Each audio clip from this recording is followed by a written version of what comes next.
Guys, welcome back to the channel, doing another Mr. Nightmare reaction. And this one, I'm on his channel right now, and I'm looking at his content, and this one's going to be for 3 disturbing true warehouse horror stories. I got my candle lit. I, of course, got my coffee. We always need coffee in here. So we got that. We got my, we got blue corn chips, which are really good. So I'm ready to do this thing. Of course, if you like this type of content, like, subscribe to the channel for new channel, and we will do more of this type of content. I got it very atmospheric in this room right now. So, without further ado, let's dive into this thing. 3, 2, 1. Now. Warehouse horror stories. I'm nervous. Story 1, Sean Keith Williams. Okay. I was assigned as a security guard with the midnight shift at a very large Omaha warehouse when I was a young man. This building was mainly used for storage and it was huge. We as security personnel were tasked with hitting several stations inside this building on the night shift, and this required that we did a lot of walking. There would always be 2 personnel assigned to the warehouse at night, one patrolling the outside perimeter in a car, and one inside the warehouse on foot. Being outside, sitting in the comfort of a car was obviously the more desirable of the two. I was working a Wednesday Yeah, you don't want to night. be in that big-ass building by yourself. Half an hour into my shift. I would start the shifts walking around for about an hour, just surveilling the place before sitting down in one of the security offices. Alright. This room had some low-budget, ancient camera system that at the time was impressive technology, but it only had 2 screens because there were only 2 cameras in the entire warehouse. Oh, shit. One in the northeast corner and one in the southwest corner. That's why we couldn't just sit on our butts in the security office our entire shifts and had to actually patrol the place. That's fucking setting up. This was a shared warehouse for some some tech companies, and a lot of expensive equipment was held here, hence why 2 security guards would have to be there every single night. The warehouse layout was similar to that of a regular grocery store. There were like 10 to 15 aisles, and one intersecting aisle that cuts between the other 10 to 15 in the middle. I was still making my initial rounds around the place, when I saw all the way down at the end of the aisle I was in, something at the end section. It was like this white thing that kind of resembled the shape of a head, and it was poking out from behind the end section. Mind you, it was so far away that all I could make from it was this white-looking object. I elevated my slow stroll to a moderately quick speed walk, and halfway through the aisle, the white thing disappeared behind the tower of boxes. This confirmed my fear that it was a person, and that I wasn't alone in there. Either a ghost or a person. I now ran to the end of the aisle, hoping to see the other night guard walking around or something. As I stood in the southwest corner of this giant warehouse, I looked up at the camera in the corner, and it was pointing in the direction of the thing I just saw. I looked in that direction, and there it was again, at maybe the 7th aisle, that white thing I saw earlier.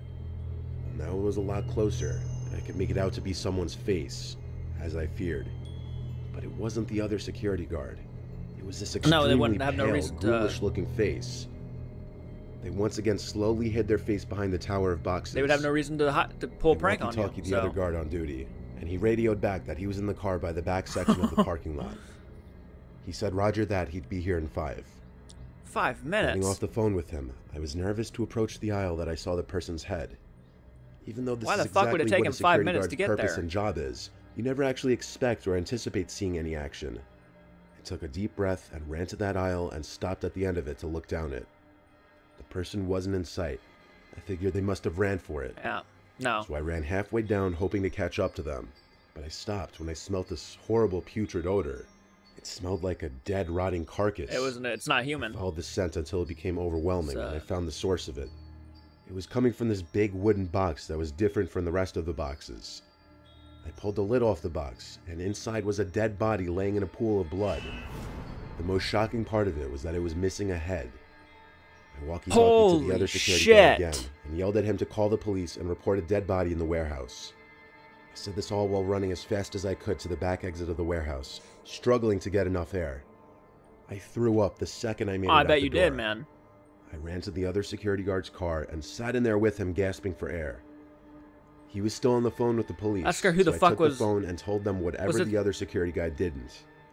Given the nature of the situation, they sent like 5 or 6 cop cars and basically had the entire place surrounded. The body was loaded into an ambulance, and for a good chunk of the night, police were in the warehouse doing forensic work. Perhaps the weirdest part of all of this was that when trying to go back to the video footage captured from the night before, the footage cut out for about 3 hours in the middle of the night.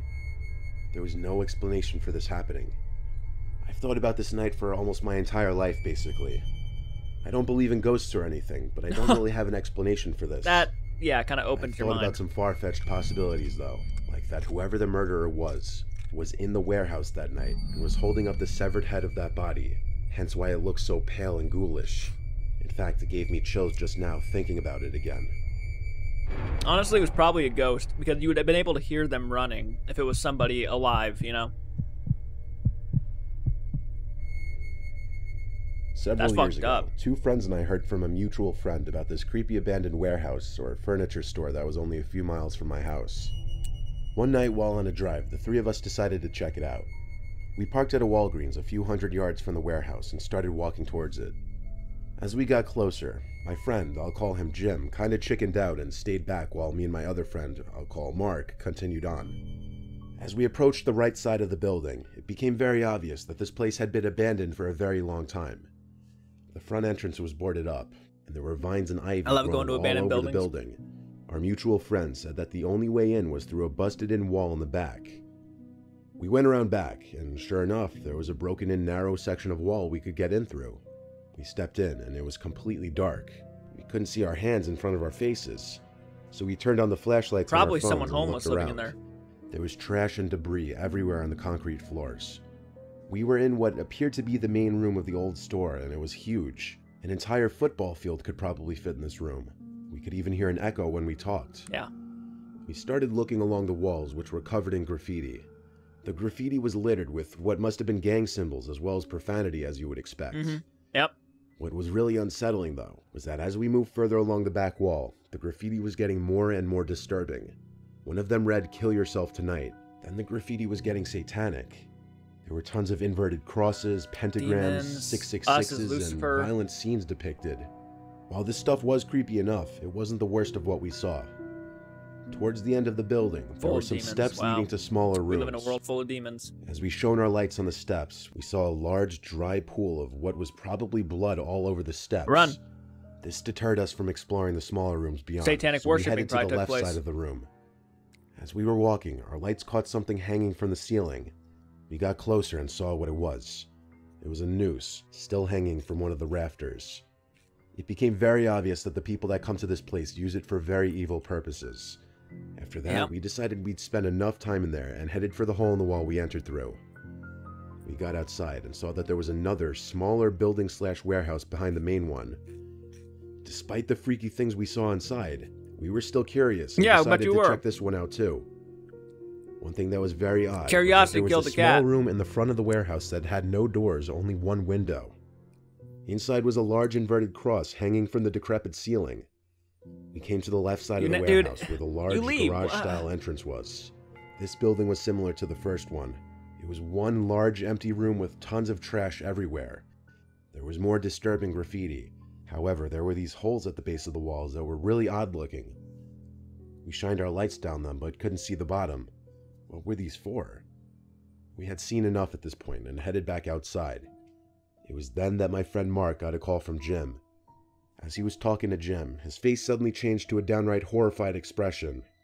I said, "What's wrong?" What he said next sent a chill down my spine. "Someone else is here," he said. Before we could even turn to run, a white truck peeled around the corner at an alarming speed, heading right towards us. We started booking it towards my car, and as we got around the other back corner of the building, we saw another black truck parked alongside. But we kept running as fast as we could, and thankfully the 3 of us made it back to my car.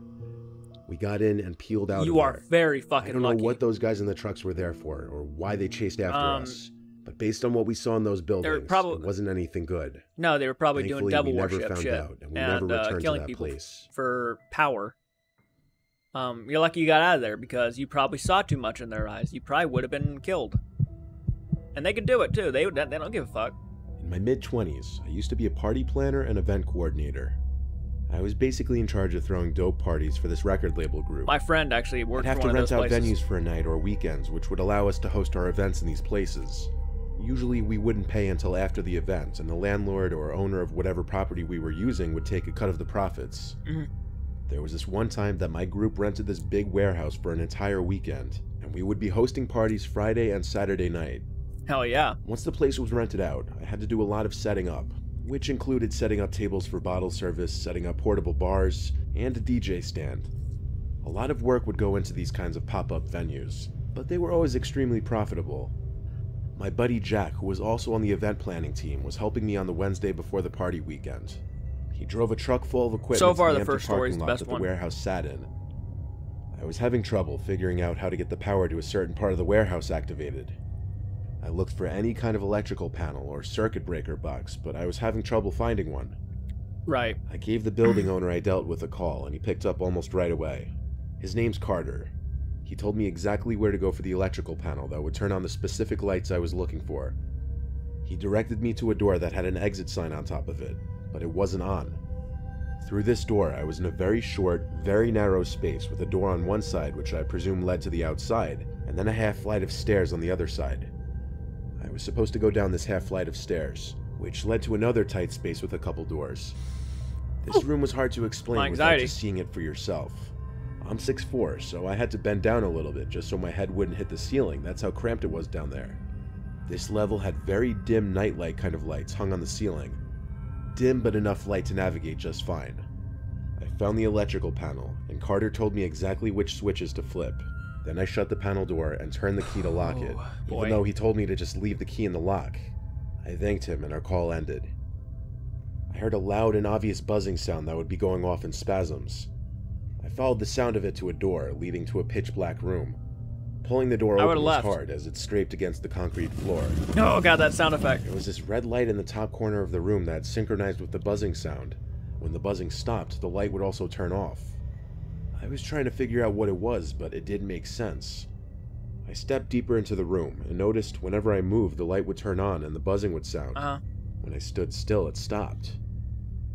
I don't know why, but I was creeped out, so I went back to the doorway of the room. I took one more look inside, and the red light turned on again, lighting up the room with this eerie red glow. I decided to call Carter and tell him about the potential problem with the light and the buzzing. He told me calmly that the light was a motion sensor, and the buzzing was because that one in the basement was busted. I asked what he meant by motion sensor, and he explained that there's at least one in every room in the building, as it's part of the security system. Before he got in there. I looked back into the room, and the light was still on. I asked what could be setting it off in there, and he said he had no idea. And that's when I spotted it. There was someone, I couldn't tell if it was a man or a woman because of the long, disheveled hair, sitting in one corner of this room, half hidden behind a pile of old boxes. Their eyes were the most noticeable feature because of how goddamn wide they were open. Yeah. The mouth was like a half smile, and they were moving their arm in a manner that was as if to tell me to come here. Oh, you fuck that. I know it took me a few seconds to describe this person just now, but I was literally screaming at the sight of them in under a second. I slammed that door shut and ran back up the stairs and out that exit door. I told Carter we were leaving and not using the warehouse anymore. I didn't ask any more questions after that. I didn't care, it was his problem. I yelled at Jack to get everything he could back into the truck. We collected our stuff as quickly as possible, loaded the truck back up, and left. I didn't even bother locking the door to the warehouse. I just wanted to be far away from there. You should have called the police. I still today don't know what to make of it. The Carter guy it's very interesting so you didn't send someone back there telling him about a deranged-looking person in the basement of his warehouse. Thinking back, that light was probably going off because of that person sitting in the corner waving me over. Probably. Doing whatever the hell he or she was doing with their arm. It was a truly nightmare-inducing, horrible experience. That creeped me out with the idea that it was like waving to him to come over. Yeah, fuck that. I would have screamed too. I'm not gonna lie. Oh, man. Huh. Oh, man. Okay, so I think the first one was the creepiest. The fact that he found a dead body in one of these boxes, and then he thought he saw what looked like a head looking at him and moving from different parts of the warehouse. That was probably my favorite one, and it's creepy that he found the body without a head. It's like, wow, wow, wow, wow. I don't suspect that was a murderer. I think that was legitimately a spirit. The visual, the head of the spirit that was showing itself and looking for its body probably, and he found the body. So I wonder if he actually helped it be at peace. That was insanely unsettling and creepy. Not as good as the first one, but that was still really, really good. If you guys want to see more Mr. Nightmare videos, please like this video, share, subscribe to the channel if you're new to the channel. We will do more of these if you guys want me to, and I will keep this creepy ass background where the lights are all off and I have a candle right here and we can just get into it. Yeah, that was really good. Okay, guys, thank you for watching. Keep it retro, movie friends, and I'll check you guys out in the next video. Take care.